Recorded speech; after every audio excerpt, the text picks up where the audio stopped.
ಕರಿಕಾಡ last 2 ಇಯರ್ಸಿಂದ ನಾವು ಇದರ ಭಾಗವಾಗಿದ್ದೀವಿ. ತುಂಬ ಚೆನ್ನಾಗಿತ್ತು ಎಕ್ಸ್ಪೀರಿಯನ್ಸ್.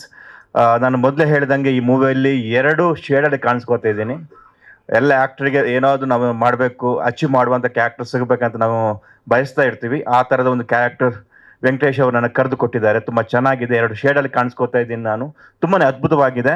ನಾನು ಯಾಕೆ ಪದೇ ಪದೇ ಹೇಳ್ತಿದ್ದೀನಿ ಅಂದರೆ, ನಾನು ಮಾಡಿದಂಥ ಎಲ್ಲ ಸೀನ್ಸ್ ನನಗೆ ತುಂಬ ಇಷ್ಟವಾದದ್ದು. ಅಂದರೆ ಎಲ್ಲೂ ಕೂಡ ಲ್ಯಾಗ್ ಆಗದೆ ತುಂಬ ಶಾರ್ಟಲ್ಲಿ ಈ ಸೀನ್ ಈ ಥರನೇ ಬರಬೇಕು, ಒಂದೊಂದು ಸೆಕೆಂಡ್ ಕೂಡ ಡೈರೆಕ್ಟರ್ ತುಂಬ ಯೋಚನೆ ಮಾಡಿದ್ದಾರೆ. ಹಾಗಾಗಿ ನಾ ಮಾಡಿದಂಥ ಸೀನೆಲ್ಲ ಹಂಗಿರ್ಬೇಕಾದ್ರೆ ಇಡೀ ಮೂವಿನೂ ಹಂಗೇನೆ ಇರುತ್ತೆ ಅಂತ ಅನ್ಕೋತಿದ್ದೀನಿ ನಾನು.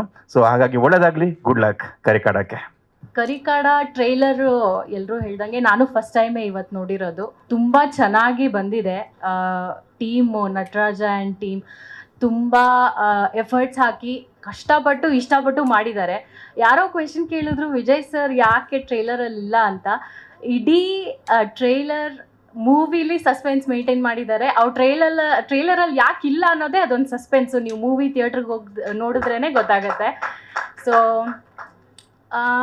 ಯಾ ತುಂಬ ಚೆನ್ನಾಗಿ ಓಕೆ, ಜಾಸ್ತಿ ರಿವೀಲ್ ಮಾಡಬಾರ್ದು. ಸೊ ಇಷ್ಟಕ್ಕೆ ಮುಗಿಸ್ತೀನಿ. ಕನ್ನಡ ಮೂವೀಸ್ನ ಥಿಯೇಟ್ರಲ್ಲಿ ನೋಡಿ ಎಂಜಾಯ್ ಮಾಡಿ, ಆಮೇಲೆ ಕನ್ನಡ ಆರ್ಟಿಸ್ಟ್ನ ಸಪೋರ್ಟ್ ಮಾಡಿ. Thank you. ತಂಗಾಳಿನ ಬಿರುಗಾಳಿನ ಅಂತ ಹೇಳಬಾರ್ದು ಅಂತ ಹೇಳಿದ್ದಾರೆ. ಜಾಸ್ತಿ ರಿವೀಲ್ ಮಾಡಬಾರ್ದು ಅಂತ ಸರ್ ಹೇಳಿದ್ದಾರೆ, ಯಾಕಂದರೆ ಪ್ಲಾಟ್ ಗೊತ್ತಾಗ್ಬಿಡುತ್ತೆ ಅಂತ. ಅವರು ನಾನು ಹೇಳ್ದೆ ಅಲ್ಲ ಎಷ್ಟು ಸೀಕ್ರೆಸಿ ಮೇಂಟೈನ್ ಮಾಡ್ತಾರೆ ಅಂದರೆ, ಟ್ರೇಲರ್ ನಾನು ನೋಡಿದ್ದು ಇವಾಗಲೇ.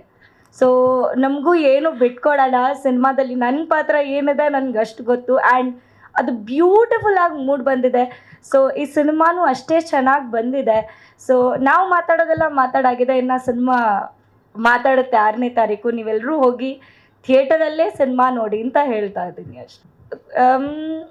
ಇದೆ ಸರ್, ಅದು ಇದೆ. ಬೇರೆ ಸರ್ ಹೇಳಿದಾಗೆ ಸ್ವೀಟ್ ಖಾರ ಎಲ್ಲ ಮಿಕ್ಸ್ ಇದೆ, ಒಂದೇ ಥರ ಇರುತ್ತೆ ಅಂತ ಹೇಳೋಕ್ಕಾಗಲ್ಲ. ಚಾಲೆಂಜಿಂಗ್ ತುಂಬ ಇತ್ತು ಸರ್, ಬಿಕಾಸ್ ನಾನು ಇಂಥ ಪಾತ್ರ ಮಾಡಿದ್ದು ಫಸ್ಟ್ ಟೈಮ್.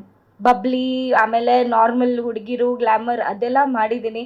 ಬಟ್ ಈ ಥರ ಒಂದು ಕ್ಯಾರೆಕ್ಟರ್ ಮಾಡಿದ್ದು ಫಸ್ಟ್ ಟೈಮ್. ಅದು ಲಂಗದವನಿ ಹಾಕ್ಕೊಂಡು ಇಷ್ಟುದ್ದ ಜಡೆ ಎಲ್ಲ ಬಿಟ್ಕೊಂಡು ಆ ಗದ್ದೆಲೆಲ್ಲ ಓಡಾಡ್ಕೊಂಡು ನಾನು ಮಾಡಿಲ್ಲ ಇದುವರೆಗೂ. ಸೊ ತುಂಬ ಚಾಲೆಂಜಿಂಗ್ ಆಗಿತ್ತು. ಆ ಒಂದು ಎನ್ವೈರ್ಮೆಂಟಿಗೆ ಅಡಾಪ್ಟ್ ಆಗೋದು ಕೂಡ ತುಂಬ ಚಾಲೆಂಜಿಂಗ್ ಆಗಿತ್ತು. ಬಟ್ ಸರ್ ಅದನ್ನು ನೀಟಾಗಿ ಹೇಳ್ಕೊಟ್ರು.